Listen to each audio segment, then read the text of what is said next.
réveil Skyrock PLM. Et on débute avec un point sur les opérations en Afrique. Au Tchad, la France est toujours en soutien des forces armées et de la population, comme par exemple pour venir en aide aux réfugiés.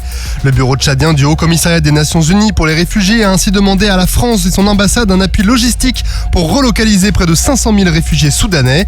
Depuis près d'un mois maintenant, l'appui logistique des armées françaises s'est concrétisé sur le terrain avec l'organisation des convois routiers pour relocaliser les réfugiés, la participation à la sécurisation des axes et l'aide au franchissement de plusieurs gués. Les militaires français rejoindront leur base à N'Djamena une fois l'opération achevée. À l'heure actuelle, plusieurs milliers de réfugiés ont pu être relocalisés, le tout dans des conditions de circulation difficiles, notamment à cause de la saison des pluies. Les aéronefs déployés pour la mission Pégase continuent leur mission. Un A330 MRTT Phoenix de la 31e escadre aérienne de ravitaillement et de transport stratégique s'est rendu en Polynésie française pour y acheminer une compagnie du régiment d'infanterie de marine du Pacifique. L'équipage de l'aéronef stratégique a ensuite effectué une escale sur la base hawaïenne d'Icam. Sur place, les troupes ont pris part à une semaine d'instruction avec les US Marine Corps.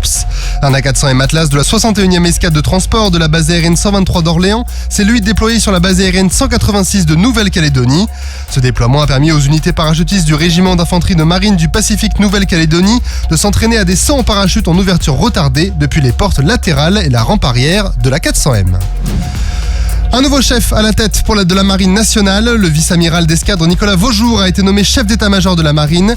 Il succède à l'amiral Pierre Vendier qui deviendra lui major général des armées à partir du 1er septembre. Le vice-amiral Vaujour a d'abord rejoint l'école navale en 1989. Il a ensuite servi sur le porte-hélicoptère Jeanne d'Arc, les frégates Ventose, De Grasse, Jean Bart et Cassard. Il a par la suite pris en 2011 les fonctions d'adjoint de l'amiral commandant la force d'action navale avant de prendre le commandement de la frégate de défense aérienne Chevalier Paul en 2012. Il a été nommé en août 2017 adjoint au commandement de la force aéromaritime de réaction rapide française avant d'être promu vice-amiral en 2020 et chef d'état-major opération de l'état-major des armées en 2021.